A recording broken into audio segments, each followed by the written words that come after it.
Well, it is 5 after, so we will go ahead and get started. Welcome, everybody. It's good to see some of your faces. For those of you who have your cameras on, we are Sustainable Urban Agriculture Coalition, a membership-based organization. We have a link to our membership that I'll put up here in a minute. And we come together for these great monthly education events around gardening and agriculture and all the things that the production of food entails, like preservation. And that's what we're here to talk about today. Become a member. That's our website for becoming a member or donating. And I will send that out in notes. Quick disclaimer that the materials provided in our presentation today are for educational purposes only. If you are changing your diet or adding new foods to your diet, consult your physician. That's our little lawyer legal bit. But today we're going to be talking about preserving the harvest, fermentation, canning, and other kinds of preservation techniques. We have Sarah from St. Pete Ferments and Amanda from Living Roots Eco Design. And Amanda is going to start us off. I'll give her a little introduction and then let her share her screen and get on with it. Jen, do you have anything to say? I just kind of did a short little. All right, cool. You did a great job. Thank you. Please feel free throughout the presentation to ask questions or make comments in the chat. We'll be monitoring the chat to do question and answer after each person presents. So we'll have about 30-35 minutes of presentation and then 10-15 minutes of question and answer for both Sarah and Amanda. So keep the chat lively, have some questions there, but keep yourself muted during the presentation so that we can have our full focus on our lovely presenters. So Amanda, I have my little bio here. Amanda Streets is a permaculture designer and lifelong gardener. She's the owner of Living Roots Eco Design, an edible garden and landscape business. She grew up preserving large harvests to last the winter with her family on a farm in rural Michigan. And now she focuses on urban Florida gardens and helping people to learn to use the food that they grow. And I will pass it over to you, Amanda. I think I have to stop sharing my screen. Hello, everyone. This is Amanda with Living Roots Eco Design. I'm going to be talking to you tonight about preserving the harvest, freezing, canning, and dehydrating. We did have this class live for the December monthly meeting, but my portion had some tech issues, so we're re-recording it. So we have a nice clean copy to view if you're viewing the recording. So if you had any questions during the live class that I didn't include in this recording, I do apologize. So here are some of my home canned goodies from my garden and some from local farms. So here's, for example, some papayas that I dehydrated and some blue butterfly pea flowers I use for tea. And there's a whole bunch of jams and marmalades and things that I've made from stuff in my yard. But these cucumbers and the pickles and these peaches over here and the tomatoes and all the salsas, I did not grow those myself. I bought those from local farms and I had the peaches delivered from Georgia when they were in season. So you don't necessarily have to grow every single thing that you preserve yourself. We're going to start out talking tonight about dehydrating. Dehydrating is when you dry something so that it becomes shelf stable. Dehydrated food is typically good for about 6 months to a year, depending on how you store it. I usually store most of my dehydrated goodies in either recycled glass jars with lids or in Ziploc bags. A lot of folks will use the vacuum seal bags. Those are nice too. So here in those pictures, we have some dehydrated eggplant jerky. It tastes kind of like bacon. It's really yummy. And starfruit and papaya that are just drying to have dried fruit. So I like dehydrating because I can keep it on my shelf. I don't have to have it in the refrigerator. I don't have to have a whole lot of stuff. I don't have to have a collection of canning jars. It's just easy. It's versatile. I can dehydrate all sorts of goodies. I can make fancy stuff. I can make simple stuff. I actually grow enough fruit in my yard, so I don't have to buy dried fruit anymore. So I'm able to make most of our own trail mix and things like that for my son's lunch and for our picnics and snacks and whatnot. Dehydrating is cheap. Once you have your dehydrator, you don't need a whole lot of other equipment unless you're buying anything fancy to dehydrate or to store it in. But I use all recycled jars and whatnot for storage. So once I've invested in my dehydrator, it's just the cost of the energy to run it. And you can dehydrate at a low temperature depending on your type of dehydrator so that you can preserve those raw food nutrients. So there's different types of dehydrators. This one here is this white dehydrator. It is a simple, cheap, I think it's about $30 to buy new dehydrator. And we're going to talk about different types next time, but I wanted to draw your attention to that one first. So I make all sorts of different goodies in my dehydrator. I make fruit leather, which is like a fruit roll up, only without the added sugar, just fruit. Veggie chips, sometimes they're just plain dehydrated chips. Sometimes I have some herbs and a little bit of olive oil on them. Tip, add the salt after the hydrating process, or use half the salt you think you need. Because once you dehydrate it, there's a whole lot more salt than you realize. That salt becomes rather intense. So salt lightly. You can do some herbal tea blends, culinary herb blends, just regular herbs without blending them, you know, just all one type. You could mix in some rock salt or peppercorns. I have an example later on where I used peppercorns. It was really good. Just regular old dried fruit. You can do granola if you want to buy a fancy dehydrator that goes up high enough. You can make meat jerky in there. And you can even make some shelf-stable bulk food. For example, my mother lives in Michigan. She has a garden, a very big garden, and she has taken to dehydrating large amounts of potatoes and zucchinis and different things that she grows in abundance because she can take those in vacuum seal bags to her winter house in Arizona and not have to transport a whole bunch of jars, not have to worry about a freezer. And she can bring that shelf-stable garden harvest back and forth with her as she travels. So we talked about the white dehydrator on the previous page. That is a very low-cost dehydrator, and the heat from that one, the airflow is from below. Keep that in mind as we talk about these other options. So if you are looking for a dehydrator, there's a couple of different kinds, and they vary in price. You don't have to buy a dehydrator, though. You can use your regular oven, you can sun dry, you can air dry, depending on what you want to dehydrate.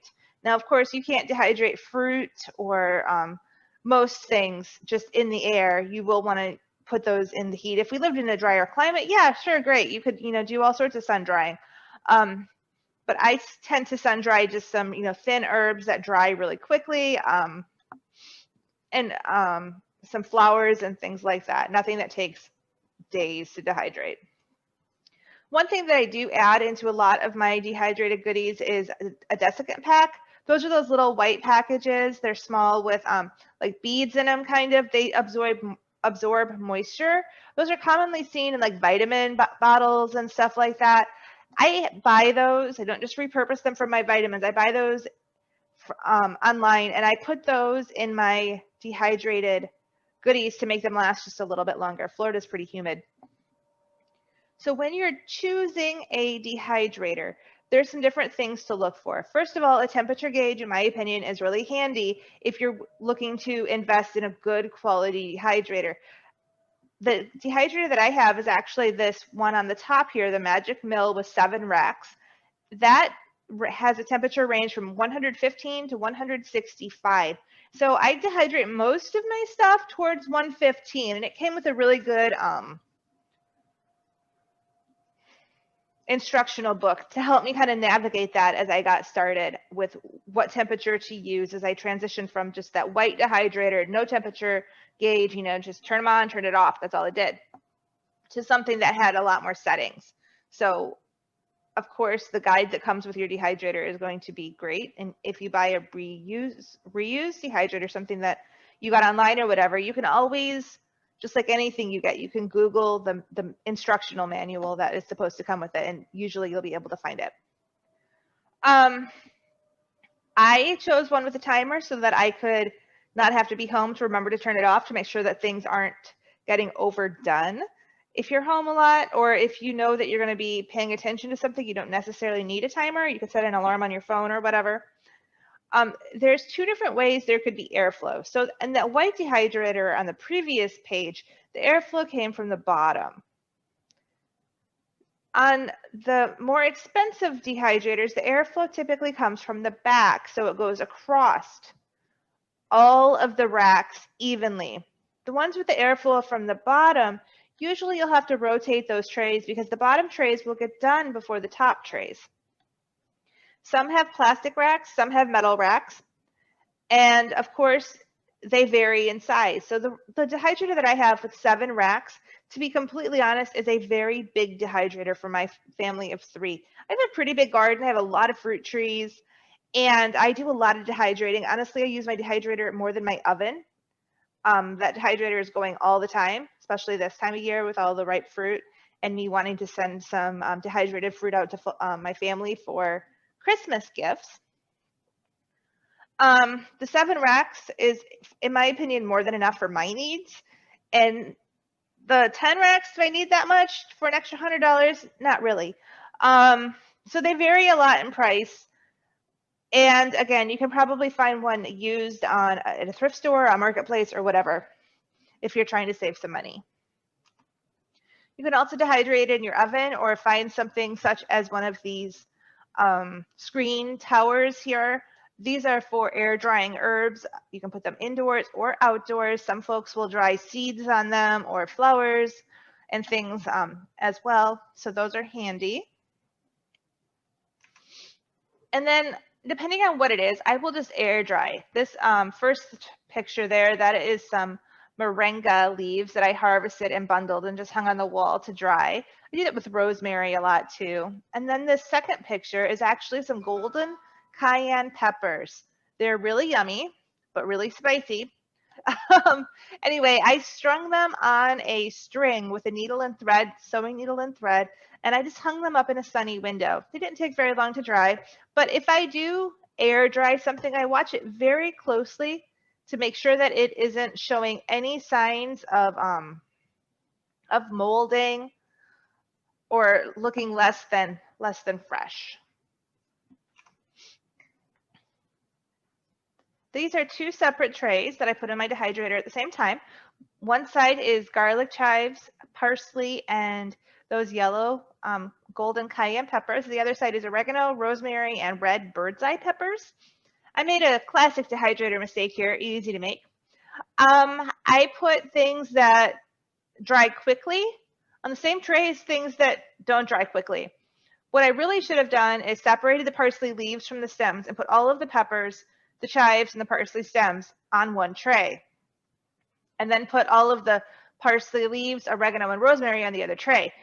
Because what happened was I had to pick out little bits that were dry and not dry from the trays because the leaves were dry before the other parts were dry, and I had to take them off before they got overdone. And not a big deal, but it did take a little bit more time than I wanted to. I was looking for a pretty picture, I think, more than, and not thinking about the actual functionality of what I did. So on that note, as you are preparing your food to dehydrate, you're chopping your fruit, chopping your vegetables, whatever you're putting on your trays, try to arrange your foods in order of thickness. So if you're cutting up star fruit or papayas or whatever you're putting on your trays, if you have some slices that are a little bit thicker, put all the thicker slices together, put all the thinner slices together. That way you can remove one tray when it's done and not have to pick and choose the different things and guess as much. So I took that mixture, minus the golden cayenne peppers, and I put it in my magic bullet and gave it a couple rounds to grind it up, but it didn't grind up as much as I wanted to put it in an herb shaker. And I didn't really feel like dealing with it. So I was like, what could I do? I could grind it up. So I mixed it with some white peppercorns and put it in this Peppermill, and it has created the yummiest herb mixture imaginable.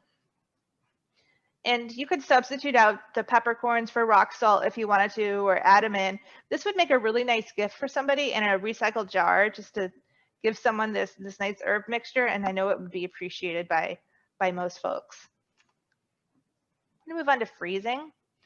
Freezing is something that is really easy to do. Most of us have freezers in our houses, and we're familiar with it. We all go to the grocery store, we get frozen food, we cook it, we store it. It's something that we're used to.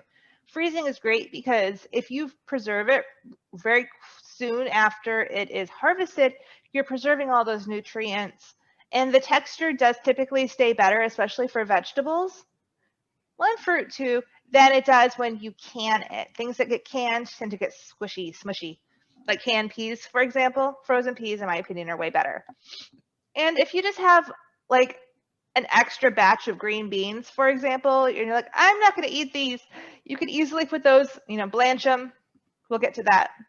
Put them in a Ziploc bag and put them in the freezer. You don't feel bad and say, I don't have enough for 6 jars, so I don't feel like it's worth the effort. It's easy to just do a little bit. And you don't have to have a whole bunch of one thing. You can mix and match all sorts of different stuff together to freeze it. So of course we know that something that is frozen may have a better texture, but it's still going to be softer than when it was raw and fresh. For example, you wouldn't take a raw carrot, or you wouldn't take a frozen carrot, dip it in ranch dressing, and eat it necessarily. It'd be smushy. You'd probably want to cook it, put it in soup, pastas, or something like that. When you're freezing, you want to get the air out as much as possible. So whether you're using containers or freezer bags or whatever you're using, you want to either squeeze the air out of the bag or cover it with a piece of plastic wrap or wax paper or parchment paper over the contents of your food, so that as much air as possible is kept away from your food, so that it preserves the quality much better. And of course, we all know food safety, we don't thaw something and refreeze it. If something thaws, like you freeze something and it comes out in a huge ice cube, don't thaw it. Like maybe you have those tomatoes all frozen in one chunk together. Don't thaw all the tomatoes, use 4 of them, and then put the remainder in the freezer. If you do that, and I do that all the time, don't worry, you get this huge chunk and you're like, oh man, what did I do? Thaw them all, cook them all, and then freeze the portion that you'd like to refreeze. Don't thaw and refreeze something without cooking it. A simple solution is to freeze it in smaller packages, or to take the food that you have frozen, take the food that you want to freeze, put it on a cookie sheet, put it in the freezer so they freeze separate, and then put them in the bag so they're frozen separately instead of all together. So you can freeze in freezer bags, like Ziploc bags, in containers that are designated for freezing, or in upcycled, recycled containers, or you can buy something called freezer paper.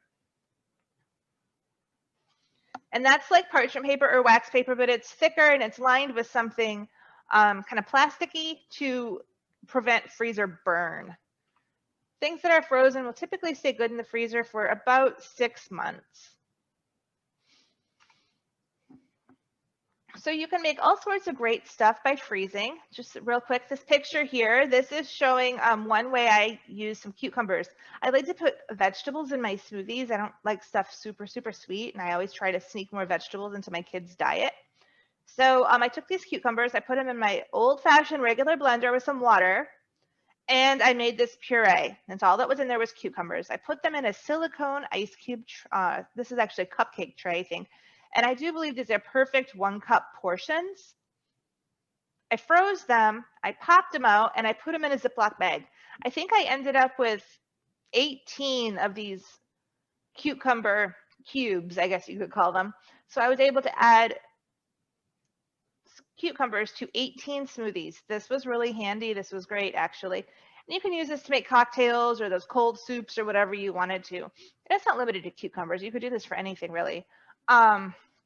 It was just a lot more appetizing than preserving chunks of the cucumbers, and I was trying to be creative. I also can sneak this by my kid a lot more easily than if I had just chunks of cucumber to go into a smoothie. So when you're freezing, you can freeze your leftovers. You can make like these crock pot meals to just dump into the crock pot. You can freeze one pot meals so that you have food for another time. You know, when you're busy, it's just really easy to grab and go, put that in the crock pot, put that in the oven, and the next thing you know, you have food. If you're making lasagna, you can make an extra one, put it in the freezer. You can preserve the fruit and the berries and just put those right in the freezer. Sometimes I'll freeze them individually, you know, on the cookie sheet. Sometimes I'll dry them. Like my blueberries, I'll typically wash them and dump them out onto a towel and let them air dry, and then I'll put them in the freezer, and that works really well. When I freeze my vegetables, except for those cucumbers, I didn't blanch those. I usually blanch them, and we'll get into that in a moment. Another thing I really like to make are serving size smoothie packs. Those are huge time savers in the morning, and soup mixes. And you know what? When I make soup mixes, I use mostly stuff from the garden, and it's a nice way to use up one tomato or one zucchini, one onion. It's, you know, you don't have a ton of stuff maybe, but it's enough to make a pot of soup. Maybe you're not going to use it fresh. Put it in the freezer, chop it up. So all you have to do is dump it, you know, into a pot of soup, and you've got this nice veggie soup to serve for dinner very quickly. And you know, if I have like some carrots, maybe I didn't grow them. I don't really grow a whole lot of carrots at my house.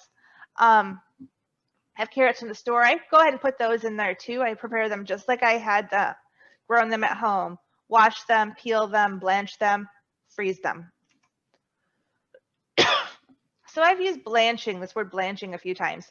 What blanching is it's pretty much food that has been quickly cooked in boiling water, strained, put into ice water to stop the cooking rapidly, and then it's strained. So what this does is it stops the aging process of the food. It kills any bacteria or pathogens or anything that's on there. And it's really good to help preserve the flavor, the color, and the texture of the food. You can see that the end result here, this is Malabar spinach and New Zealand spinach, I believe, mixed together. I had harvested too much, so I put some in the freezer to add to a smoothie later. So these are the Make Ahead smoothie bags that I really enjoy. I'd harvested some bananas, papaya, Malabar spinach, and star fruit. All you do is wash and prepare the food, chop it up. I blanched my spinach here, and I have my compost, of course. Don't throw all those valuable food scraps in the garbage. Return them to the earth. And then I just portion them out into these smoothie bags. I think I ended up with 6 of these bags, and they make a really quick and easy breakfast. So this is a really big time saver. It took me maybe 30, 45 minutes to do this, and I actually had my show on my phone that I'm watching, so the time went by faster. And I really enjoy making stuff like this because I'm a busy mom, I work full time, and finding little ways to use my garden harvest, especially during starfruit season, is a win in my book. I'm going to switch to canning now. Some people will be confused between what canning is and what it is not. So canning, if you're talking about truly canning something, it's making something shelf stable by heat processing it. So we're going to say canning is processing it. And for this purpose, I'm going to call it jarring. I don't know if there's a better word. So jarring something would be making it like you're going to can it, but you skip the water bath or the pressure canning process. So you prepare it, you know, make your brine for your pickles, cut your pickles up, and put them in your jar. But instead of processing it in the heat, you put it in the refrigerator, and you just treat it like any jar that you've opened from the store. And this is a great technique for those of you who might just make one jar of something, a small portion, or if you're making something even larger portions, maybe for Christmas gifts or something, and you know that people are going to use it right away. Tell them, of course, that it is not shelf stable. It needs to go in the refrigerator. Don't tell them that, you know, you've made them some jam and give it to them, because it has to go into the refrigerator. Maybe even label it like that. But anyway, if you can something, you have to use canning jars, new lids, canning rings, and follow food safe handling instructions very well, because you're taking food, you're cooking it, and then you're leaving it on the counter for up to a year. You want to make sure that it is properly prepared to do that. So, of course, we want to make sure that we're using new lids, canning jars, and canning rings. There's some pasta sauce brands that are made with mason jars, and the jars look a little bit different, but they look like you should be able to can in them. And if you Google them, the company website says you can't, that it is made with thinner glass than a regular canning jar. You'll see some people say, oh, but I do it anyway. That's neat. They possibly run the risk of breaking their jars or having food that is not properly preserved and getting themselves sick, or breaking the jars and losing their hard-earned food that they worked really hard to preserve. So I choose to follow the rules when I'm canning very, very closely. So I always work with sterilized jars. I sterilize them in boiling water for about 5 minutes. I dip my lids in boiling water after washing them with soap and water, even if they're fresh out of the box. I always wash them, just like you wash your new clothes before you wear them. You can experiment with all sorts of different herbs and seasonings, but you can't experiment with everything when you're canning, and we'll get into that. I want to be very careful when you're dealing with temperature changes, especially when those jars are super hot. I don't know if any of you have ever taken a Pyrex dish and set it out maybe on just a countertop and had it shatter. I've done that a couple times, just not thinking when I was younger. That probably could happen with your canning jars too. Be very careful. As far as storing them goes, you should be able to store them for up to a year. And you should store them in a cool, dark area, not in direct sunlight, not in your non-air conditioned garage. Just put them somewhere where they'll be cool, dry, and out of the sunlight. I stack them for this picture. You really shouldn't stack the jars if possible. It makes a pretty picture, but it is not recommended for long-term storage. I use a lot of those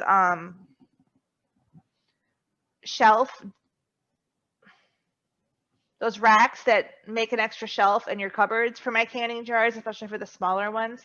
That way I can put 2 layers in there without stacking the jars on top of each other. And I know I've said a lot of things about food safety and be really careful and this and that, but in all honesty, it is not too bad. It's not hard, especially once you get into the groove and into the routine of the steps involved with canning. So you'll start out with canning jars and rings. You can reuse the rings several times until they get rusty and nasty. You can use antique jars. They're all good as long as they're not scratched or damaged in any way. You always want to start out with new canning lids. And when you first buy canning jars, they will come with lids, new lids, obviously. And then after you've canned your first batch, or you've used them for storage in your pantry several times, you can buy little boxes full of fresh, brand new lids. You want a stock pot or a canning pot, a big one, so that you can cover those jars with at least 1 inch of water and have room for that water to boil without bubbling all over the place. You want a rack for the bottom of your pot so the jars aren't sitting directly in the bottom of that cooking pot. Some people will suggest using a towel on the bottom if you don't have a rack. My mom did that for years successfully. I have a rack, so I don't do that. You need a jar lifter. If you get no other equipment other than your canning jars, and make sure you have the right pot, get the jar lifter. It is so important. It's not expensive, but it allows you to lift the jars out of the hot water safely. That end right there, that black part, is rubberized where there's the curve, and it just makes handling hot jars much easier and safer. This is a jar funnel. It allows you to ladle the contents into the jars more easily, or dump brine in without getting all over the place. This is a lifesaver as far as having clean equipment and not wasting any of your food. It's recommended to use a chopstick, a clean chopstick, or this black tool here. It looks kind of like a scraper. It's a bubble remover. When you're putting anything in that's thicker into the jars, like jams, sometimes there will be air bubbles in there, and you want to make sure that you remove those by poking around a little bit. with those tools. You don't want to use metal because that could scratch your hot glass. That's not good. You want to cover your countertops with clean towels. So when you're lifting the hot jars out after they've been sterilized, and then as they're waiting to be filled, and after they've processed, you set them on the towels instead of just hot pads because the towels are much bigger. And then after you fill the jars with the contents, with the jam or the pickles or whatever, you wipe the rim of the jar with a clean paper towel or cloth to make sure there's no debris on it. So there's two different ways to can. Water bath canning is what we're talking about today. This is a good way to get started for beginners. You can also pressure can something. Pressure canning is a little bit different than pressure cooking, and you cannot pressure can in an Instapot. So you want to buy a special pressure canner. So as far as water bath goes, water baths are good for jams and jellies and chutneys and stuff, pickles and pickled fruits and vegetables, any relish that has vinegar in it. And then you can can tomato products with a water bath, but it is recommended to add a little bit of either vinegar, lemon juice, or citric acid to increase the acidity just a little bit. So don't change a whole lot about the recipe. Like I said earlier, you can change your spices, like for the flavor profile, but you can't change your sugar content. You can't change the vinegar. Don't change the lemon juice amounts. Don't change that stuff because that is going to help with your acidity levels, which are important, and we'll get to that in a minute. And make sure that you don't cut back on any of your water bath time or jar sterilization time. That is what is making your food safe to eat. So fruit, for the most part, is more acidic. And some fruit is more acidic than others, but the sugar in the fruit is, and another number of other factors, are what make it able to be water bath canned. That's why with tomatoes, you have to add something to make them slightly more acidic to be safe to, consistently safe to water bath can. And the sugar that you add to the jams and stuff also increases the acidity, so they're safe to can. Things that need to be pressure canned are low acid, and pressure canning them gets them a lot hotter. So it removes a lot more of the air, it heats more of the food to kill more of the microbes that the acid would also kill. So the water bath doesn't get quite as hot, but the acid combined with the heat from the water bath kills those microbes that could be potentially harmful.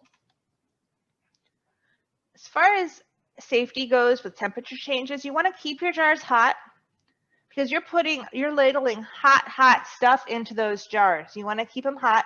What I do is I sterilize my jars in boiling water, and then I prepare my contents at the same time and try to time it so they're about right. And if they're not, I'll turn my jars off on the stove. They won't be boiling anymore, but they're still in that really hot water.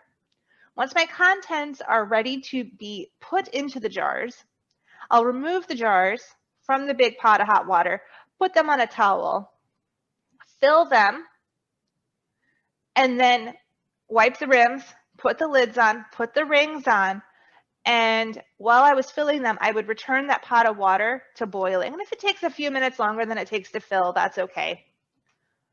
Takes to fill the jars, I mean.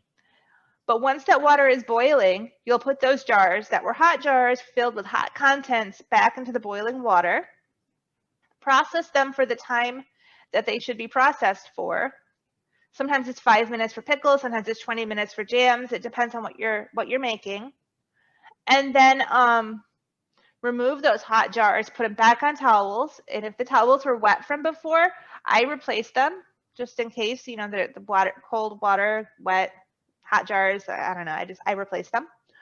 And then put the jars about 2 inches apart on the towel so that they can cool with space in between the jars. Don't refrigerate those hot jars, don't stack those hot jars, don't move the hot jars. You're gonna hear them go pop, you're gonna hear them pop. And that means that they are sealed. If they don't pop and that button in the middle goes down, you shouldn't be able to move that button up and down in the middle of those lids. It is recommended to remove the rings for storage because they're wet underneath of there and they can get rusty. Because obviously we're immersing them in water, and that some of that water is trapped inside those rings. And that's a really budget thing too, because after you've used your jars, I mean, they all come with their own rings, but you add new lids, you don't have to buy new rings. You can buy rings and lids together, or you can just buy the lids. Buy the rings separately too, I think. But when I go to give a jar as a gift, I'll put a ring on there just so it looks nice. And also so that the people I'm giving it to can keep it closed in the refrigerator more easily. So just here's some visuals here. I made some jam. So I filled the jam with the jar funnel. I left about a ½ inch to 3/4 of an inch of what's called head space. So there's an amount here that is not full. So on candy jars, it's usually to the lowest ring for the screw top. I put the lids on, I put the rings on snugly. I wipe the rims with the cloth, and then I put the lid on, by the way. I put them in boiling water. I use my jar lifter to do that. I don't put my fingers in that boiling water, it hurts. And then when they're done being processed, I remove them with a jar lifter. So here are some signs that the food that you have canned, that you've prepared, is not good. I don't know what happened with this batch. This whole batch went bad on me. I don't know if I had bad lids, if I accidentally reused lids. I have no idea what happened, but I threw out an entire batch of pressure canned greens because something happened. They sealed, they seemed to seal. But I got a new shelf for my canned goods, and these were all nasty. So I threw them away. And let me tell you, they stunk when I opened them up to dump them out. If I had known they would stink that bad, I probably would have thrown the whole jar away. Anyway, you see the one there, there's no liquid left in there at all. And there should be liquid left. There should be, you know, liquid covering the food inside. No liquid, don't know where it went. This other one here had stains on the top of the lid, and I know it didn't look like that when I put it on the shelf. Something happened. Maybe it bubbled and oozed out unsealed. I don't know, but this was gross. I would not eat that, but those are signs. Even if it smells bad doesn't smell bad when you open them, there's a sign something wrong. Something is wrong. Do not eat these. Don't taste it. Don't wonder. Just throw it in the garbage. Some other signs are things that have discolored. If you can something that should be pink and it's turned yellow or orange, don't eat it. That's why it's important to label something. If it's, was pink and it turned orange, like you made this chutney, if it changes colors dramatically, you don't label it, you might not know unless it's like speckled or something that shouldn't be. Label it so you know what you're looking at. If it separates into layers, that could be a sign something is wrong. Your food in the jars should not be aging after just 1 year. If there's any mold inside, or if there's a pop top, don't eat it. If your food is cloudy, that's a sign there's something going on. It's moldy, something is wrong. Bubbles inside the jar, maybe something is fermenting, or something is yucky inside, something is growing and causing those bubbles. And if it's fermenting, it's not supposed to be fermenting. That's not okay. That's not the same as fermenting something intentionally. And if it smells bad, of course, don't eat it. And any of these things, I don't mean like don't just eat a lot of it. I mean, don't eat any of it. Don't taste it. Don't stick your finger in it and lick it. Don't do any of that, because canned food can have something called botulism in it, which can make you sick, which is why you're supposed to only water bath high acid food and pressure can lower acid food to reduce your risk of getting sick from things like botulism. But if something has gone bad, it could have botulism in it, which is odorless, which is tasteless, and can make you incredibly sick, especially young children. So better safe than sorry. If when in doubt, throw it out.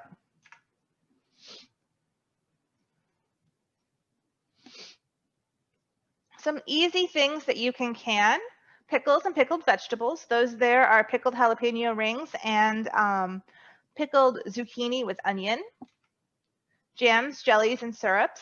The difference between jam, jelly, and syrup, well, jam has little pieces in it. Jelly is pureed or made with juice, and syrup is liquidy. Syrup does not have added pectin in it. Jam and jelly usually does. Pectin is what makes the jam and jelly thicker. It makes it what's called set up.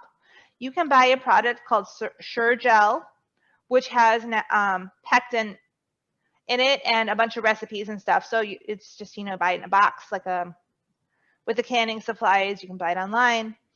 You can buy it in a powder form or in a liquid form. And that is your go-to for easy jam recipes. You can also make pectin from things that are naturally high in pectin, like apples or the inside of the Florida cranberry calyxes, the white spheres, the little white balls inside after you remove the petals.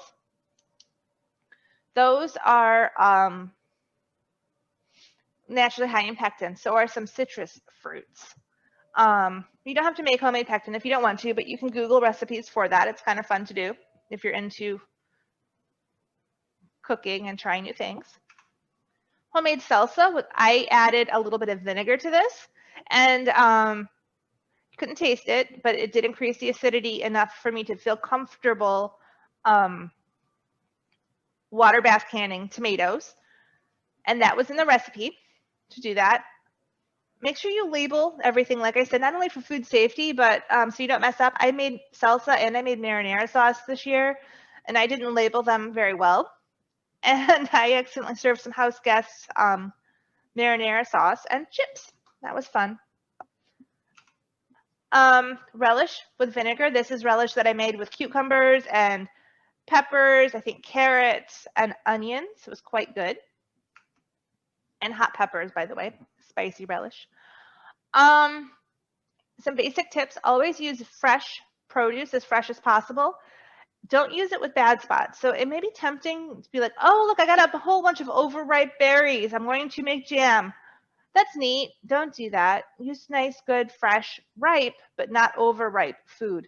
If you're going through your food and there's some, you have a batch of tomatoes and there's some with some bad spots, don't cut those bad spots off and put the rest in the canning or whatever. Put those aside, cut the bad spots off, cook them or whatever you're going to do, but don't can them, don't freeze them, don't dehydrate them, unless you know you're going to use the frozen food up right away, like you're going to use it next week. Don't think it's going to be good in 6 months if you're freezing food that is not good. And you could ruin your whole batch of canned goods by putting something in that is contaminated, because mold is what you can visibly see, but there is more mold inside that you can't see. Always make sure you're working with a very clean kitchen and clean workspaces. Cut everything up in uniform sized pieces as much as possible. And make sure that you're dating everything and labeling it. I've gotten into the habit of writing the date and the contents on the lid. And that way I know I've used the lid. So yeah, I've used the stickers before and those are cute, and I still buy the stickers occasionally. But the writing the information on the lid lets me know that I'm not going to reuse that lid for canning. You can use it in the pantry for storing stuff or for leftovers or whatever, but not for canning. Some basic food safety guidelines. I use the USDA canning guidelines religiously. It is an downloadable, free, like 100+ page PDF document. And it has recipes, safe food handling, all sorts of stuff that is tried and true. And even if I'm switching it up or I'm not using their exact recipes, if I start canning something new, I always go back to that USDA canning guidelines. I just have it saved in my computer. And I see, oh, what do I do? What's the proper way? How long does that have to be water bathed? Do I have to peel it? How big should I cut up the pieces? Just those questions are all answered there. And then the National Center for Home Food Preservation has a ton of information about preserving food in any way that you can imagine: dehydrating, fermenting, freezing, canning, and beyond. Some other great places for recipes are the Ball Canning Book, the Sure-Jell box for jams and jellies. That includes like onion jelly and hot pepper jelly and all sorts of other stuff. sometimes I'll get something from the store or from a local like artisan canner and be like, oh, how could I recreate this? And I'll try to use those spice combinations or whatever.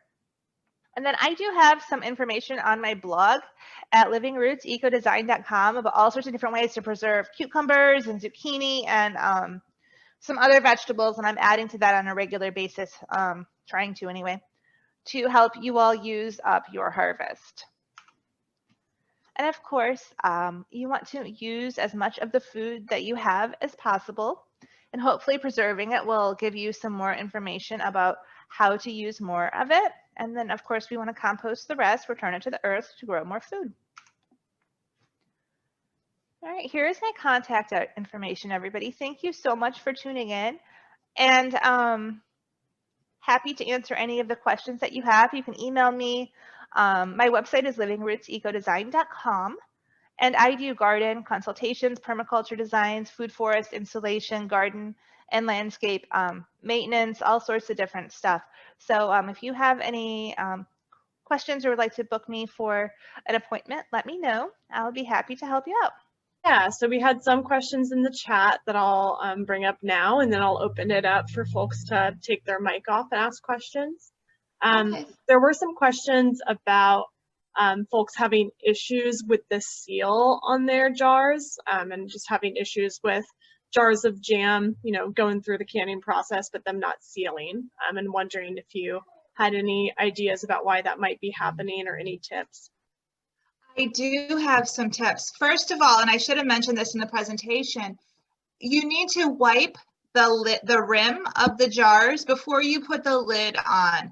That way, if you've dribbled any jam or jelly or anything on there, it will be wiped off, and then the lid will have a nice, clean, flat surface to sit on. Another thing that I've come across is if I'm in a rush, I have not tightened the ring all the way. You don't have to crank it on there, but it does need to be snug. And if it's not snug, I have found that sometimes water will get in, sometimes jam will get out, and sometimes it won't seal. And one time I actually had a whole peppercorn on there. I don't know what would happen. I must have been distracted in some way, but definitely didn't seal. If that's the case, what I do is I will open up my jar, see what's going on, wipe my rim off. I may put it in a whole new fresh jar, new lid. I probably put a big X across that lid that didn't seal just in case. And then water bath it. Or another option is to say, oh, well, it didn't seal. This one's going in the fridge now. And I've done that too. Those were a lot of really great tips. Thank you, Amanda. You're welcome. Another question we had was about the Florida cranberry for pectin. She missed what part you said to use and how to go about doing that. So this is not something I do myself. I usually just buy pectin if I'm making jam. But what you do is you take the petals, the red petals off the Florida cranberry calyx. And then inside of that is this little white like ball. That is the part with the pectin in it that you boil. Cool. And I'm sure there's some resources online. Absolutely, there's a lot of them. So we don't have any other questions in the chat, but if anybody has any questions, please feel free to unmute yourself or pop them in the chat.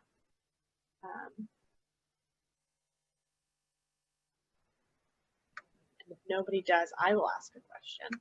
I have a question. I was going to wait until anyone else had a question, but Amanda, you had mentioned freezer paper in the freezing section, and I was curious what that is and how it's used. I know you mentioned it briefly, but that seemed really cool. It stuck out to me for some reason. So freezer paper, it's kind of like, it's like a big roll, like you get like wax paper or something. But in my experience, freezer paper is usually a little bit longer. And it's coated with something on the inside. I don't know if it's a thin layer of plastic or a thin layer of wax or whatever, but you want to wrap the food that you're preserving with that plasticky, waxy layer on the inside. And you want to make sure that you get like 2 wraps, 2 layers around all of the food. So it uses a little bit more paper than you might expect. And so, you know, you wrap it up kind of like a little present.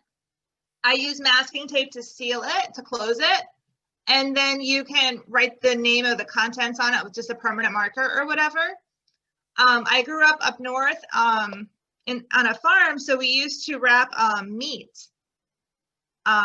in this from like the animals that we butchered on the farm.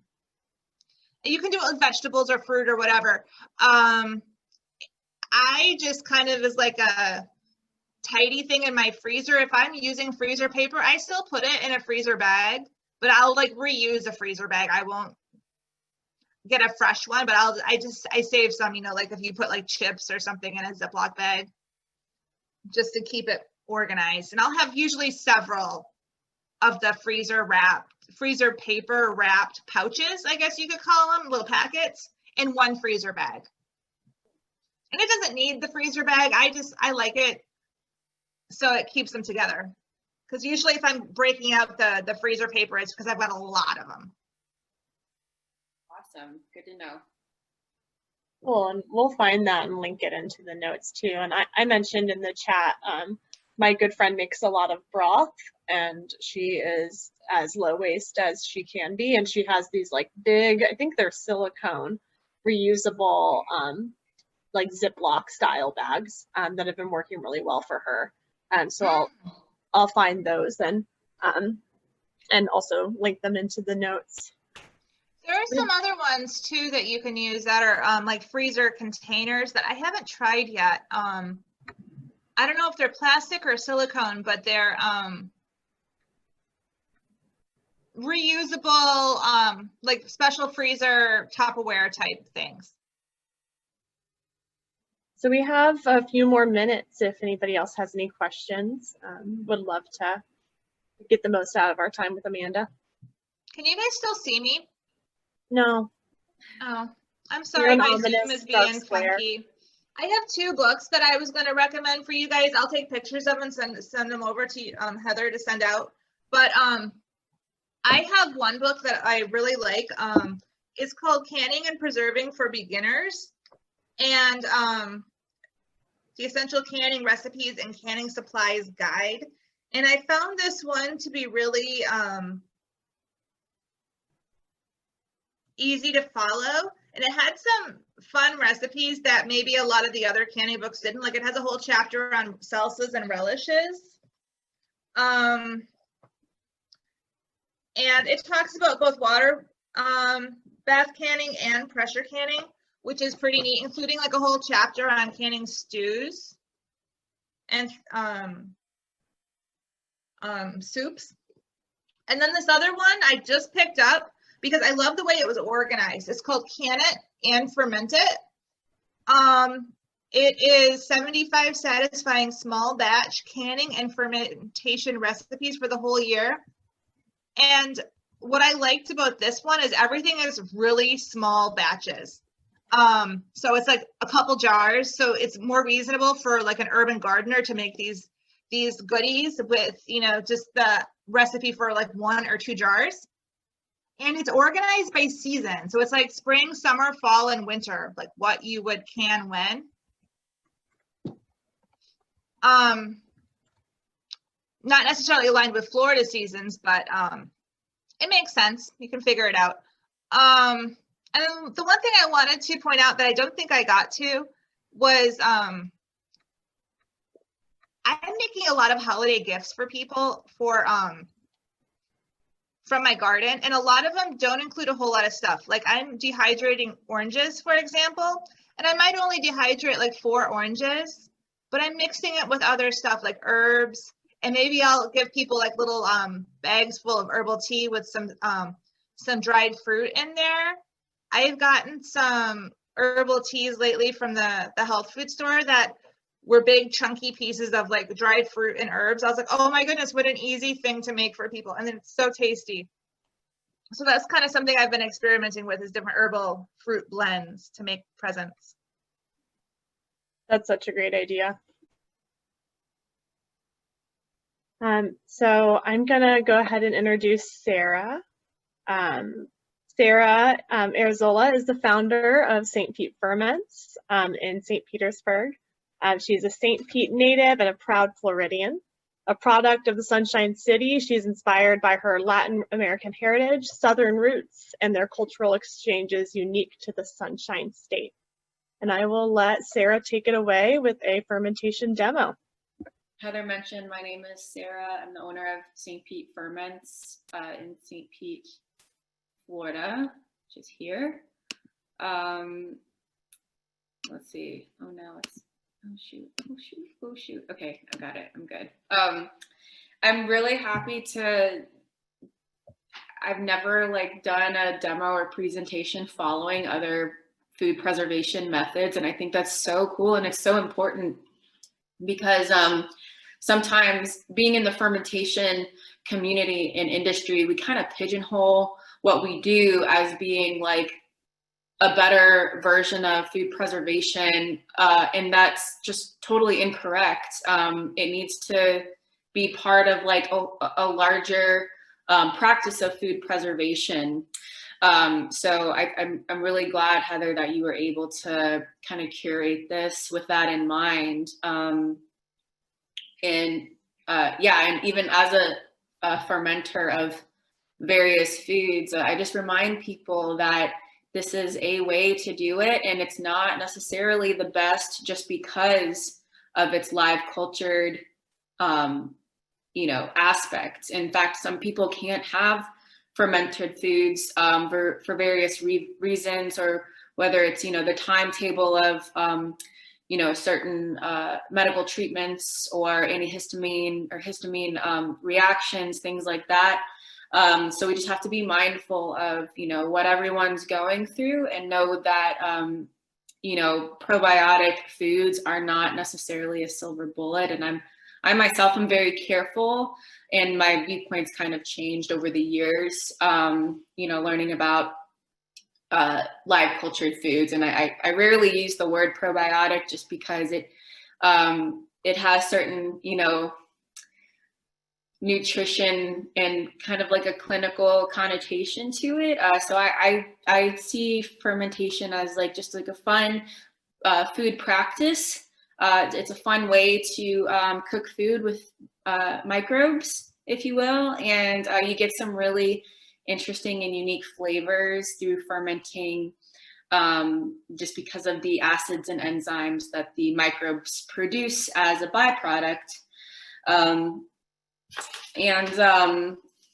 Just to kind of come full circle off of what Amanda shared with us, the cool thing about freezing and dehydrating specifically is you can use those methods of food preservation to add to your fermentation practice as well. So to give a good example, if you dehydrate your basil leaves to use for a tea to make kombucha, now you're using kind of two methods of food preservation to make something totally new, and a way to use your harvest. Fruit is another really good example. At St. Pete Ferments, we make jackfruit kimchi, and those seasons don't overlap. The tropical fruit season and the beginning of farm season, there's a little bit of a gap sometimes, and so sometimes it's just not it's just not viable to have everything happen all at once. So freezing fruit is an awesome way to use later in your ferments, especially if you're flavoring kombucha or making a raw vinegar or something like that. So just keep that in mind, that you can use other preservation methods in your fermentation journey. Just a little bit more about St. Pete Ferments is we're a licensed certified food manufacturer through the Florida Department of Agriculture, specifically for wild fermentation. And before times of this pandemic, we used to teach monthly workshops. So obviously that has been put on pause for a while, but at least you'll get some good education from like a microbiology standpoint. but yeah, just know that, and we'll apply those parameters to home fermenting. But you know, in general, the things that I use for home fermenting, which I'm in my house right now, if you didn't know, you know, some things are a little bit different than what I would do on a commercial scale, and I'll kind of explain that as I go along. So first are the pros and cons of fermenting or fermentation, and I'm specifically going to speak to wild fermentation as it applies to lacto-fermented vegetables, which is short for lactic acid fermented vegetables, thanks to lactobacillus and other yeasts and bacteria that go along with wild fermentation. The great thing about fermenting is it's obviously the live cultured aspects are, you know, strongly touted as being healthy. And the reason for that is that microbes metabolize our food, making it more digestible for us. So basically our bodies just spend less energy putting into digesting, which is definitely a benefit. Fermentation is cheap, it's economical, and it's low waste. It doesn't require heat. You really don't need any special equipment, although there is equipment available. You don't have to have it.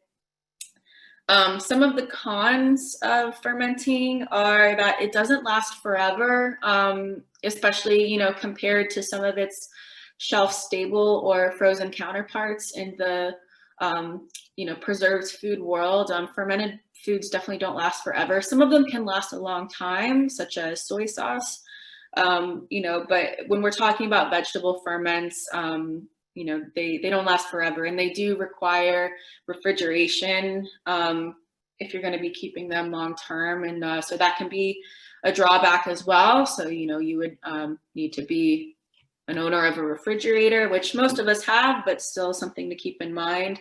And it's not a set it and forget it kind of thing. Fermentation does require, you know, some monitoring and some troubleshooting if you run into any problems, which I'll explain some of those as well.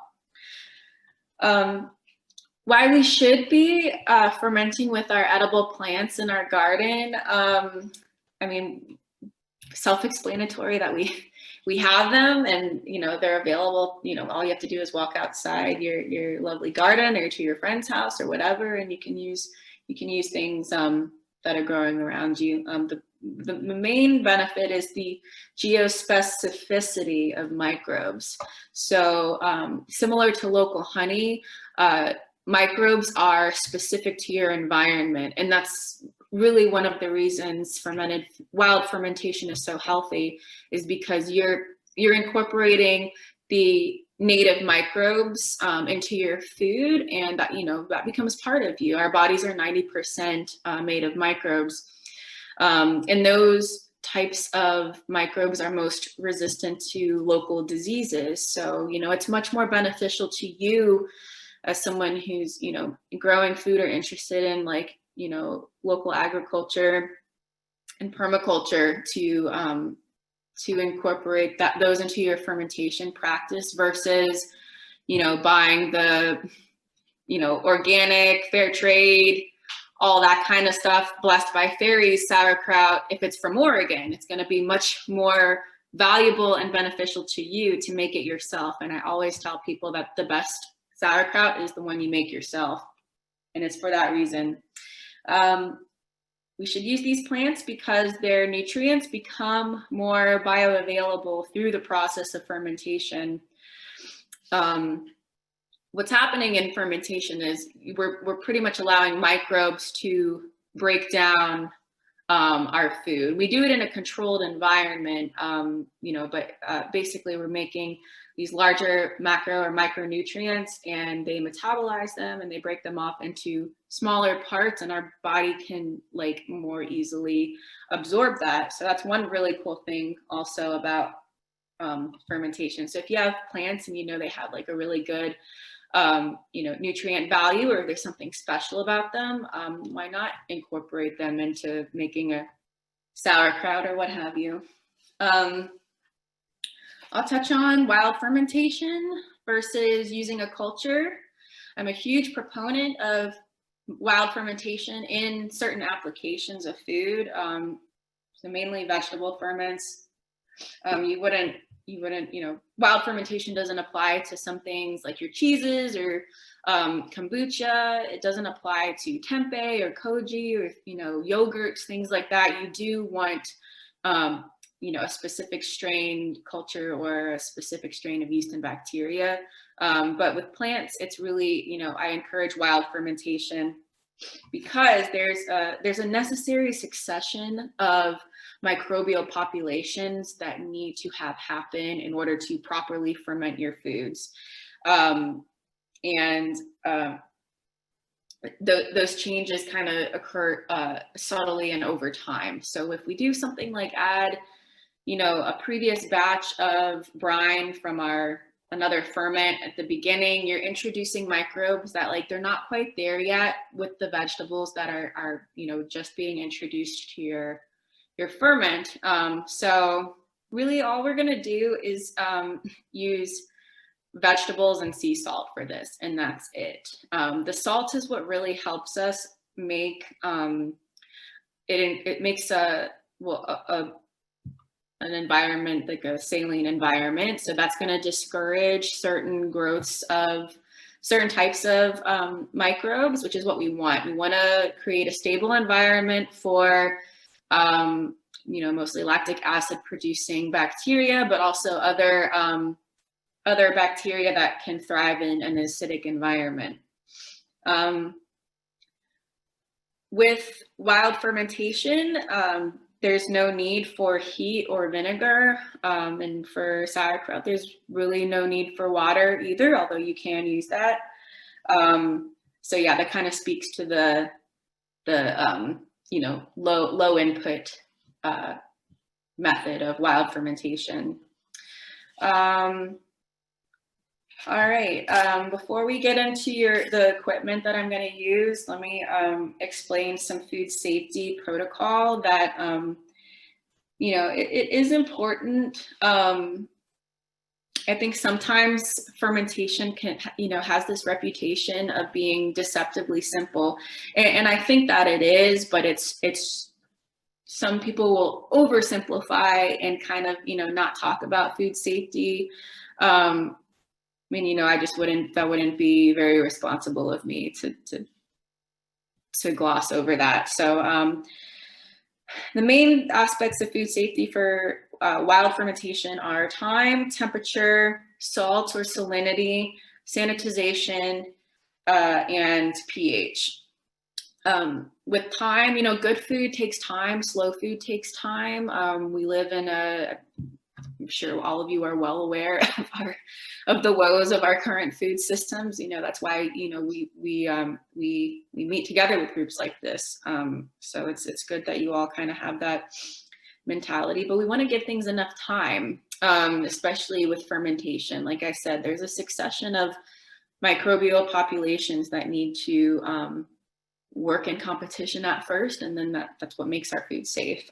So in Florida, things tend to ferment pretty quickly, which is that's like a blessing and a curse. During the summer, people can get a sauerkraut that is finished in like a week or something. When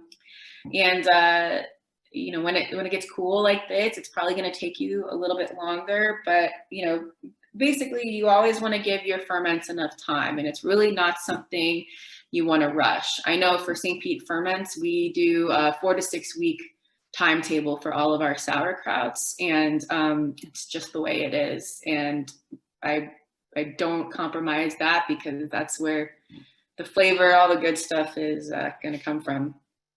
Temperature, as far as food safety, that's something you want to be mindful of.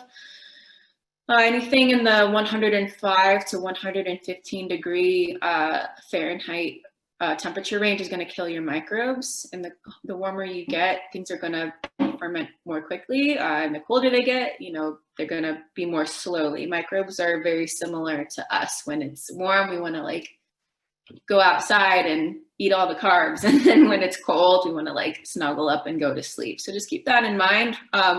through various seasons in which you're fermenting.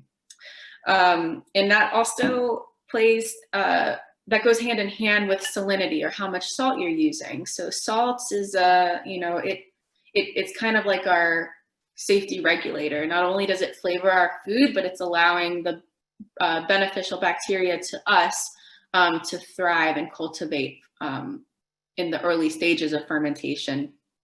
So if it's warmer and you need to kind of slow down your fermentation a little bit, you can add more salt. The salt, as you increase salt, it's going to take longer to ferment. As you decrease salt, it's going to be shorter. It's the opposite for temperature. As you increase it, it goes faster. As you decrease temperature, it's going to ferment more slowly. So kind of understand that relationship that salinity and temperature have. Sanitization, sanitizing is still really important when it comes to fermentation, but to an extent. So when you use like an antibacterial soap,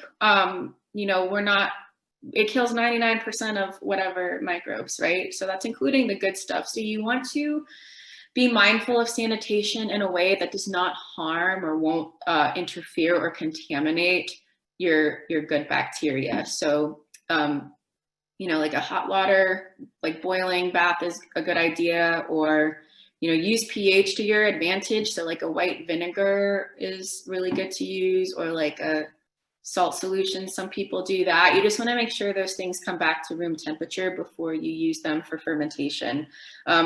Brewery washing equipment is really good.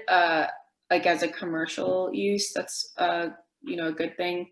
But in general, I stay away from like heavy detergents, dish soap, and bleach. I don't use any of those when it comes to fermentation, because glass, on the surface, it seems like it's smooth and all that stuff would wash off. But as you put it under a microscope, you realize that glass is porous, and so you don't want any of those bleach particles or detergents to hang on and get into your ferments. Last but not least is pH. It's probably one of the most important aspects of food safety. It's the only thing we're really, required to report and maintain as far as our batch logs for our business. And you always want to measure pH. For home fermenting, you can, do different things. The pH strips are really affordable. That sour taste in your sauerkraut really comes around at between a low 3.0 to 3.5 pH range. And that sour flavor comes around once all the harmful bacteria and yeast, et cetera, are out-competed by the acid producing microbes. So there's a golden rule kind of in the fermentation world, whereas anything below a pH level of 4.6 is safe. That is mostly true. The better number is 4.2, because there is one strain of E. coli that can thrive between a 4.2 and 4.6 range. But like I said, in general, those sour flavors don't even start to be noticeable until you get to the low 3.0 range. So just keep that in mind. I don't think you need to go out and buy any fancy digital pH equipment. But just something to be aware of is that we're talking about acids and we're talking about pHs, and that's really the best method of knowing that your food is safe. So it's kind of cool, especially once you get into other types of ferments. All right, so let's build this sauerkraut jar. First thing you need is a vessel. I have a 32-ounce jar that I'm going to use. It's already been cleaned and stuff. You can also use a crock. Those are really good. You can get them at the antique store. There's some cool ceramicists that make fermentation crocks. You'll need veggies. I already pre-weighed all my cabbage and salt, so it's been soaking, so the hard part's over. You want to do a 2.5 at least percent sea salt ratio to vegetables. I really wouldn't go lower than that. And if it's warmer, you know, you might even want to go up to like 3%. People are like, wow, that's a lot of sea salt, but it's necessary. And, you know, if you're watching your salt, I always recommend like just do, you know, eat fermented vegetables in place of salt, or like just don't eat that many, but don't compromise on the salt. It's super, super important. And don't try to replace the salt with like no salt. It's like, be better to just use like Morton iodized salt than to do that. But I just use straight up sea salt because it usually has, you know, around 82 minerals, which are pretty great. And then I have some things that I picked from my garden before this meeting. So I'll just kind of go through that. And I'll show you how I prep them as I go along. I have some galangal. And I'm going to leave the roots on. I'll just trim it up a little bit, but it's washed. So I like to use as much of the veggie as I can. So if you have any of these in your garden, you can use them. Obviously, Cuban oregano. It's super hearty and it's delicious in sauerkraut.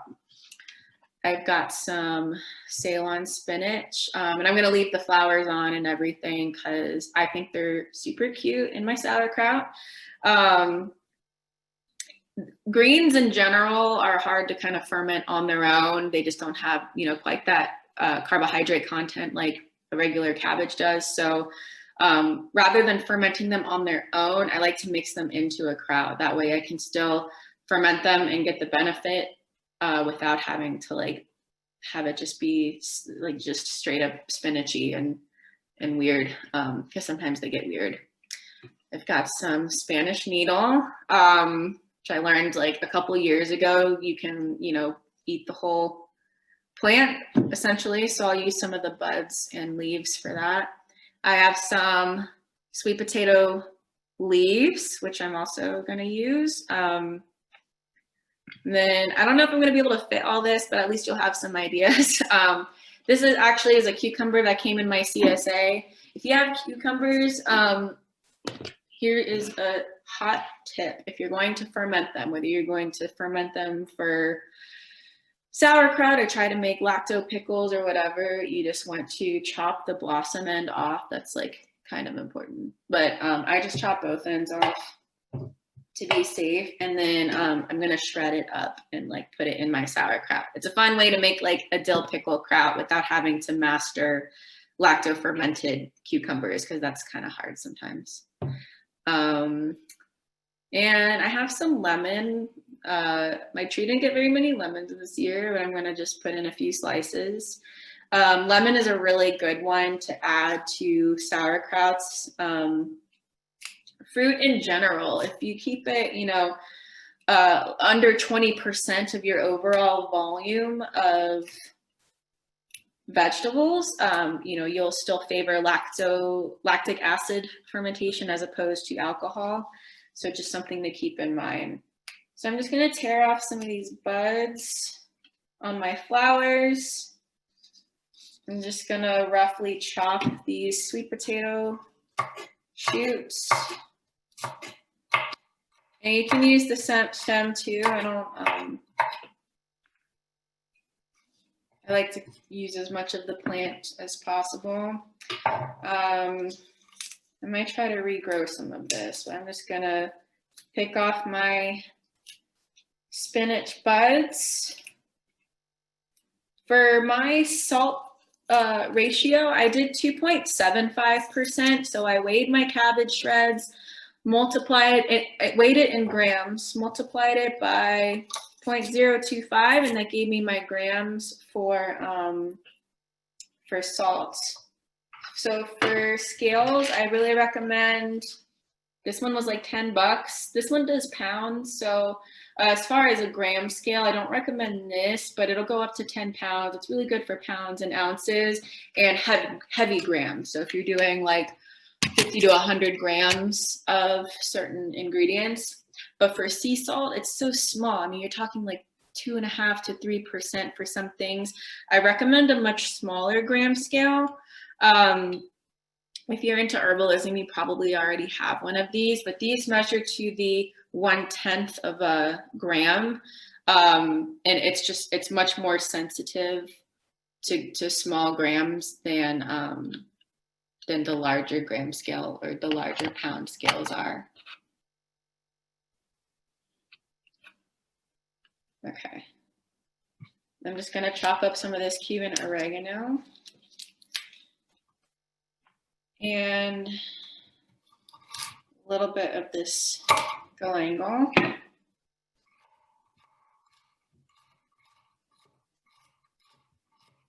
And I never peel like my gingers or turmerics or anything. I don't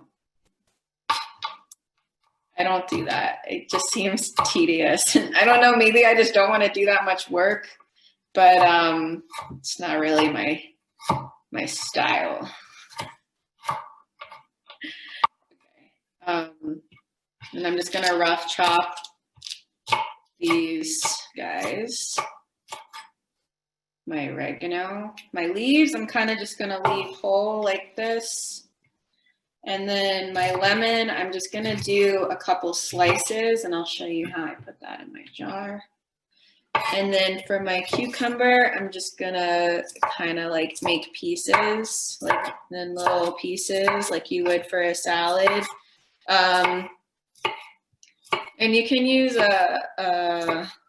like a mandolin for stuff like this too. I like using a mandolin for home fermenting for my cabbage. That's how I get these nice shreds, you know. But you can also just cut it by hand, cut it thinly by hand. Okay. So now I'm gonna stand up. I'm still here, but you can either layer this in your jar or you can mix it all together. I'm gonna layer it into my jar, and I like to get a jar that has like a nice big, you know, wide mouth on it, just so I can easily access it. I like glass because you can see what's going on versus like a crock or, you know, a wooden barrel or something. I like to be able to see how my home ferments are going. It's kind of psychological. Yeah. I've been letting my cabbage sit in sea salt because it does some of the work for me. See how I squeeze the brine out? That's what we're looking for. Yeah. I washed my hands before I hopped on here, but it's gonna get a little messy just because it kind of does. Okay, I said I know I was gonna layer this, but I'm just kind of doing it. This is kind of how I do things. So yeah, we're gonna pack all this a little more properly, so don't worry. So as you pack your jar, you want to, you know, really like get rid of all the air pockets. I have a little tool to help me do that. I'll show you how I do it. I'm gonna stick a little lemon wedge down here. Ta-da.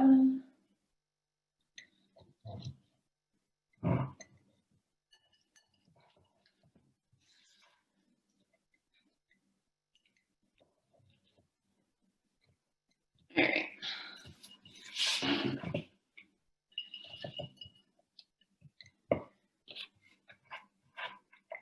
I have veggie scraps all over the place. But we're basically going to tamp this down as much as we can. And I have a, someone made me this cool like tamp thing. Anyway, it helps me get all this down a little bit better. And you can see my juices in the jar are like coming up above the surface of the ferment, which is what we want. Everything needs to stay anaerobic or without oxygen. That's how these specific microbes for wild vegetable fermentation work. So you want to make sure everything is fully saturated below the brine. We say in fermentation, keep it below the brine and all will be fine. So yeah. So all that part's over. I saved some of my cabbage leaves from my head of cabbage because I'm going to use that as my covering or my cartouche. Some people call it that. Some people sprinkle additional sea salt over the top. You're welcome to do that, but mine is back in my cupboard, so I don't feel like getting up. You're gonna do that, make sure everything's under the brine, like I said, and you're gonna put your cartouche down. And that's just gonna kind of keep a little bit better protection as far as oxygen is concerned.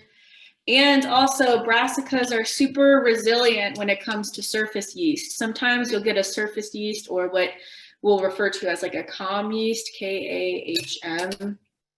And it's not uncommon, it's not bad, it's just a surface yeast that starts to form when certain vegetables are exposed to oxygen, especially the carbohydrate-rich ones. So you're talking like your beets, your carrots, bell peppers, things like that. So if you add any of those vegetables, it would benefit you to add your cabbage leaf on top. Now for home fermenting, some people would leave it like this, which is fine, but as the days go on, you're going to need to repack it because carbon dioxide bubbles are going to form just because that's a byproduct of fermentation. And the microbes are going to eat the carbs and other macronutrients, and they're going to break them into smaller bits and make acids and enzymes as a byproduct, and they're going to make CO2 gas just like we do. So we need to push that back down. But I like to give a little bit more weight to it. I have these fermentation weights that a ceramicist made me. Just be really mindful about what you're using. Food grade doesn't always mean food safe. So just make sure you're using something that is, can handle the acidity and, like a glass weight. But again, you don't have to do that as long as you have something covering it and you're mashing it down, about every day or so. And then I just put, I'm gonna give enough space so that as it bubbles, it's not gonna leak out and make a huge mess. And then I just do like finger tight with a plastic cap. I prefer for home ferments, like a couple weeks for sauerkraut, especially. I don't know about you guys, but it's like a little chilly, and I try not to run the heat all the time, even though I want to. So it might take a little bit longer, especially if you're leaving it in the garage. Like our garage is kind of cold. So, 2 to 3 weeks, up to 4 weeks is a good timeline for that.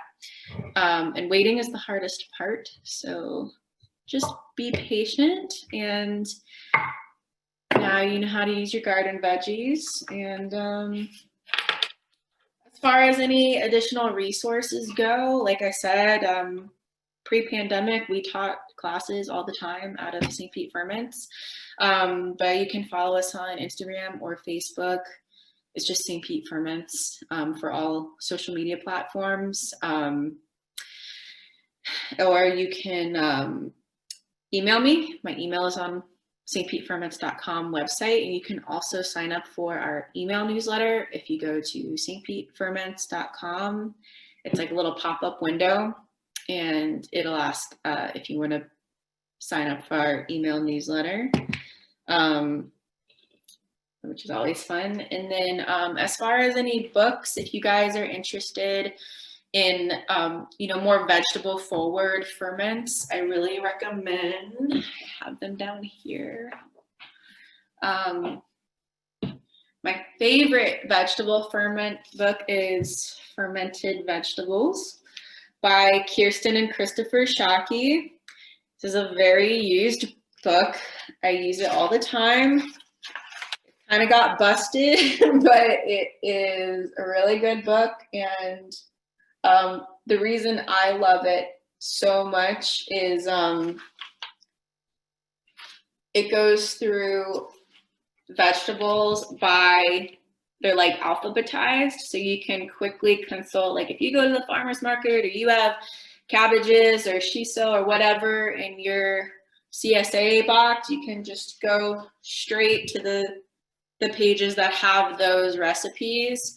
And they're also really active on Instagram and, just the fermentation movement in general. And I can't recommend the Shakis books enough. So Fermented Vegetables is like my top recommendation for wildly fermented veggies. And then as far as wild fermentation goes, you really can't beat Wild Fermentation, the book. Wild Fermentation is written by Sandor Katz, who's obviously a huge figure in the fermentation revival in our country. But yeah, these are all wild fermentation books, and it doesn't just include vegetable ferments, but it does have a lot of those recipes as well. And this is the first iteration of the book, which I like a little bit better, but the second one has a lot of beautiful colors and photographs and things like that. This one is more, straightforward, which I appreciate. All right. That wraps it up for me. I don't know if we have any questions, Heather, but I'm here to answer them. Thank you so much, Sarah. That was really informative. I feel like I'm like a beginner fermenter, and I learned a lot of new stuff actually. Sauerkraut's the best beginner ferment, just because you can really tell when something is going badly, I feel. But it's also one of the most forgiving ferments, and you can spruce it up a number of ways too. Cool. One of the questions we had was about the fermentation beads, or I think the weights, and where you recommend getting food safe ones. I had these made by a local ceramicist. I don't know if she's still, I kind of had them custom made. But let me think.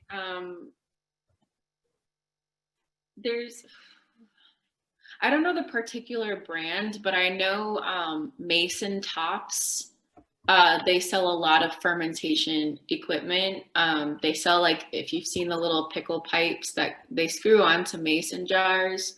So that company makes different food safe fermentation weights, and those are cool because they're specifically made. I didn't use this jar because it was too small for what I wanted to do today, but like your standard size, like mason jars. Well, this is actually, like, they're called mayo jars, but you guys understand what I mean. Like the mason jars. This is actually, yeah, Ball Mason.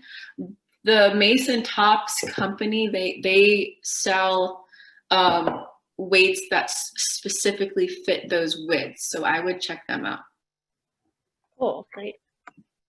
Do we have any other questions? Feel free to unmute yourself and ask a question, or to pop a question in the chat.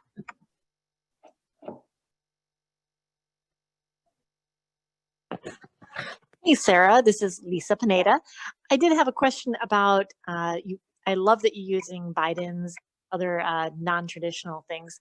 What is the most unusual thing that you have used in fermentation that you don't usually see? Unusual? Oh man. It's not that unusual, but I've done like green papaya several times. That one's a little tricky too, but let's see. Green papaya. What else have I done? You fermented some Seminole pumpkin. Yeah, that one was really good. I did a Seminole pumpkin, like sauerkraut, like a spicy sauerkraut. Oh my gosh. Seminole pumpkin. I don't know. Those are the two that come to mind. Thanks for the assist, Heather. Let's see.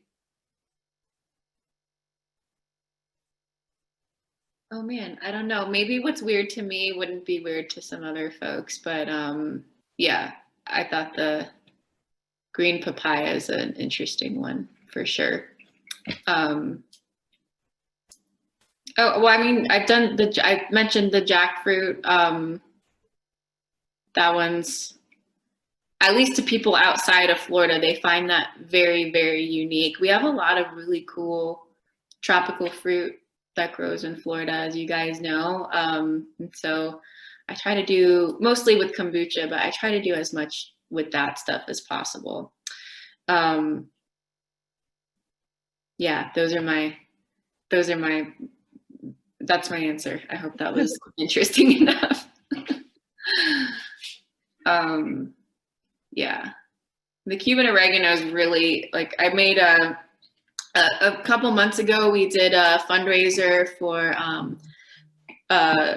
Immokalee workers, and we made a Guatemalan curtido, like a tutorial for that, and I did the Cuban oregano and that, which is just such a hardy plant, but like smelling it now, it's such a good one for fermentation because a little bit goes a long way, and it's, you know, something we can use pretty readily. Yeah. Another question from the audience is how much salt per quart jars? And I think it might be different depending on what you're making, but for sauerkraut and cabbage, how much salt would you use per, like, about a quart size jar? Yeah, so it depends on, you know, what's fitting into that jar. So like, I think this would technically be a quart size jar, but as you see, like, it's not filled up all the way. I forgot what the initial weight was, but I did 10 or 11 grams of sea salt for all of this. And I overestimated a little bit just because I knew I was going to be adding, you know, the leaves and the like the little flower deals and the lemon and all of that. So I really recommend doing a scale. If you're going to do any recipe, you know, either from the Shockey's books or Wild Fermentation, sometimes you'll find recipes that have, you know, teaspoons or tablespoons. And I think that's kind of a little arbitrary because salt, in terms of volume, varies so differently than salt in terms of weight. Especially if you get into like a chunky, like flake salt, which is going to be very voluminous, and a teaspoon of that could weigh, you know, half the amount as like a coarse grind, like sea salt that, you know, doesn't have as many air pockets if you were to take a scoop of it. But yeah, if it gives you any kind of like idea, I mean, measuring salt in any way is better than just like, oh, this looks good, like, let's just try and see what happens. I still really recommend getting a gram scale, weighing your veggies, doing a little bit of math, but this is probably a little more than half of a quart size jar, and I did 11 grams. And that rule of thumb is the 2.5% salt of minimum of the weight of the veggies. I think that's a good number for cabbage. For different vegetables, I'll increase it just depending on what I'm doing. So for things like carrots and peppers, I'll kick it up to like a 3%, to up to like, you know, 3.5%. I usually don't go more than that, just because I have my recipes down pretty well, in terms of, you know, what we make seasonally. So I don't stray from those too much. But yeah, like I said, proper maintenance with that. Even if you do the correct ratios, you know, you don't want to just like set it and forget it. You want to push everything down and continue to hydrate it. Just because if you spend all the work of it going into it, you know, you don't want to do yourself a disservice by having, you know, mold form on the top or anything like that just because you didn't push it down.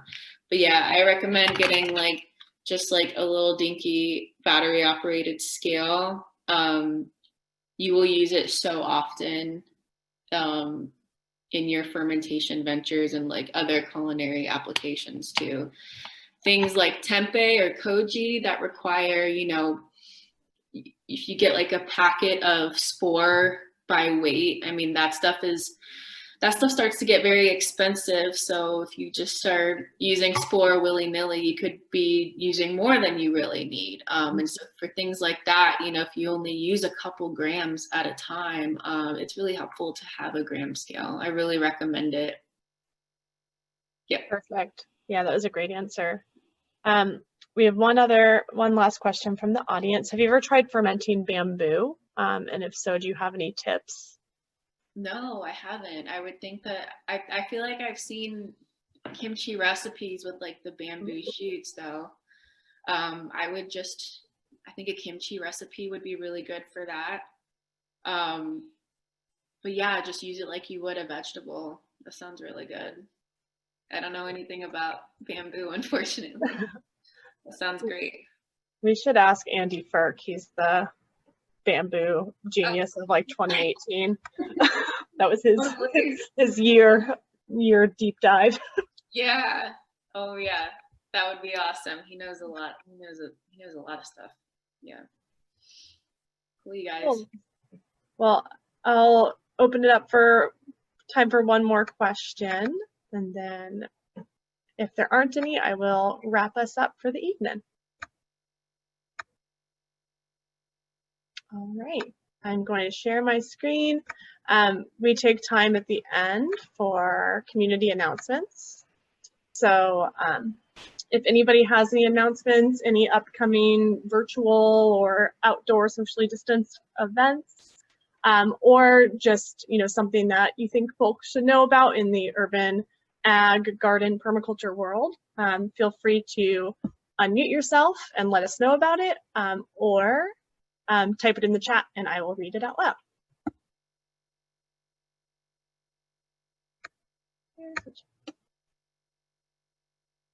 All right, it is the holiday season and a pandemic, so community announcements are normally, it's normal that there aren't very many of them. Just a reminder, we're a membership and donation-based organization, and you can find the ways to become a member here, and I'll also send out some information in the notes.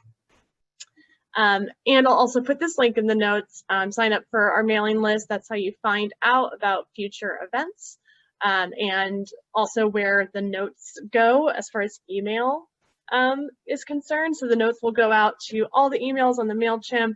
I'll try to find the emails through the registration. I think folks probably put them there, and make sure anybody who is missed in the MailChimp gets the notes and recording. And I'll also post it on Facebook and our Facebook group, which you should all join because it's really fun to be able to chat with fellow urban gardeners and permaculturists. We want your feedback, pretty please. It helps us in planning our upcoming events. We want to hear what you want to learn more about, and hear how you feel about the structure of our monthly meetings. So this is our little feedback link that I will also include in the notes. And I think that is it.